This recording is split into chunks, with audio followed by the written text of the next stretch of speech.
Well, hello everybody, Roger here, and welcome to my channel, Roger's Reads. So today I'm doing my weekly Saturday book chat / wrap-up. So I ended up reading 3 books this week, which isn't too bad of a reading week. Now, the first book I read was entitled The 7 Husbands of Evelyn Hugo. Let me grab the book. So The 7 Husbands of Evelyn Hugo, written by Taylor Jenkins Reid.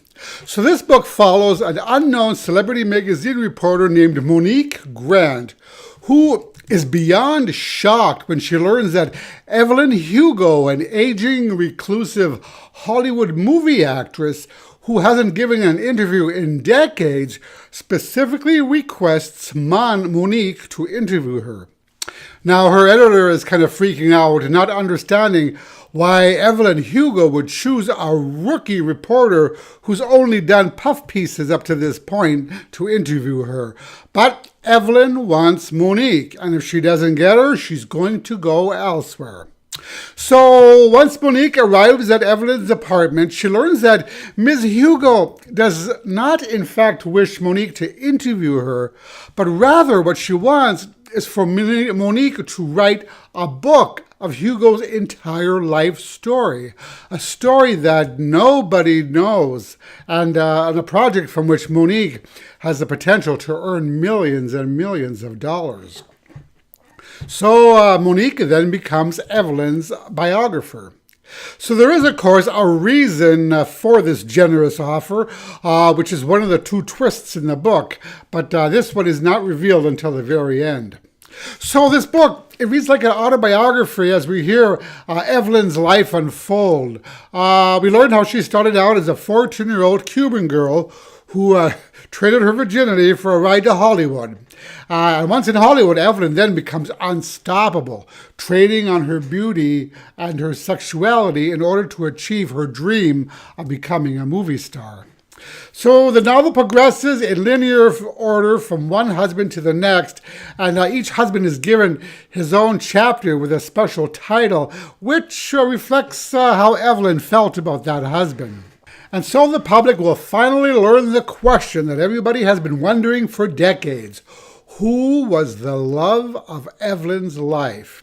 And the answer is quite surprising. You know, when a book makes me feel as though the characters are real, that's a true accomplishment of a gifted writer. And I really enjoyed this book. I actually read this book for my book club this month, and we had a fun discussion about it.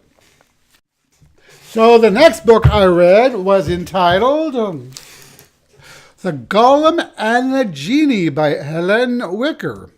And this, I'm not even sure how this came across my attention, but I think somebody mentioned, some booktuber must have mentioned it, and it sounded good. So the story begins when the golem, a creature made of clay, is created by Kabbalistic magic by a former rabbi who is now turned dark magician. Not yet awakened, she and her new master head to America to begin a new life. So the new master could wait no longer and opens the golem's crate and awakens her. So she barely has a chance to even get to know her master when suddenly he dies on the ship from a burst appendix. So now without a master, she finds herself all alone in New York in the year 1899. So the second creature in our story is the Jinni, which is a being of fire who was born in the ancient Syrian desert. So he is released accidentally by a tinsmith in a New York shop, and we learn that he was trapped in a flask by a wizard 1,000 years ago, though he has no memory of the wizard nor how he came to be in the flask. So the story then follows both the golem and the Jinni as they try to fit in with their immigrant neighbors while hiding who, or should I say, what they really are. You know, this is a wonderful tale of 2 creatures trying to fit into a world that they really don't understand. So one night they haphazardly meet on the streets of New York, and then an unlikely friendship develops between the 2 of them.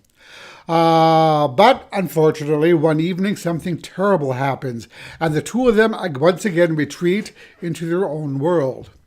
But the villain in our story, and of course there always has to be a villain, comes to town and threatens both of their existence, bringing them back together once again. So I'd have to say that the characters of the Golem and the Jinni are some of the most unique that I've encountered, and I really enjoyed this story. It was a lot of fun.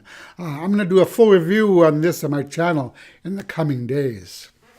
So the third book that I read this month was entitled Flowers for Algernon. Yes, I know, I'm a little bit late for this one, given that it was published in, 1958? Actually, I think the short story was published in 58, and then the novel was published in the early 60s, I do believe. But I never did read it, and it somehow came to my attention recently, so I thought I'd pick it up. I actually listened to the audiobook version of this one, and I really ended up liking the narrator. So, if you haven't read the story by some chance, it takes place in the mid-1960s and follows a developmentally disabled 32-year-old man named Charlie Gordon, who has an IQ of 68. Now, Charlie is given the opportunity to undergo a surgical procedure that will supposedly dramatically increase his intelligence. This procedure has already been performed on a laboratory mouse named Algernon with amazing results. Charlie, however, was the first human subject. So the story is told by a series of progress reports written by Charlie, in which he chronicles everything that happens to him.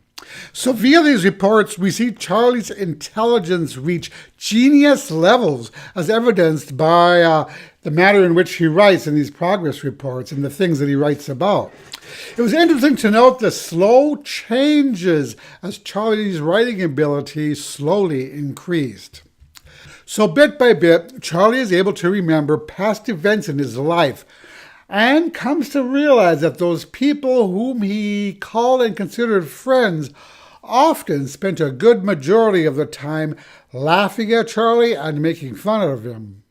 Disturbing memories about his parents and his home life also resurfaced during this time as well.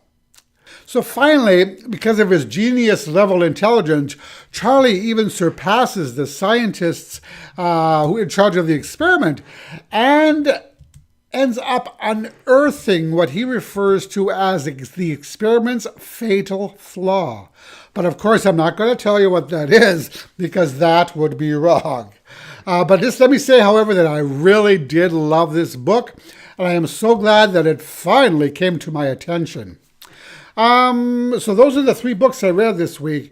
Now, I was reviewing my TBR list in April, and surprisingly, I read all of the books on my list except for one, which is The City of Ashes by Cassandra Clare.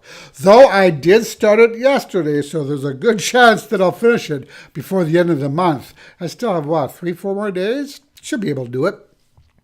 Now, I had actually completely forgotten that I had to read The Seven Husbands of Evelyn Hugo for my book club. So once I threw that in there, it kind of pushed everything back a bit.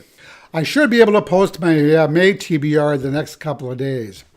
Also, I think I'm going to go back to doing twice monthly wrap-ups instead of the weekly ones. You know, my reading weeks are too inconsistent, so I think my next wrap-up will be in mid-May.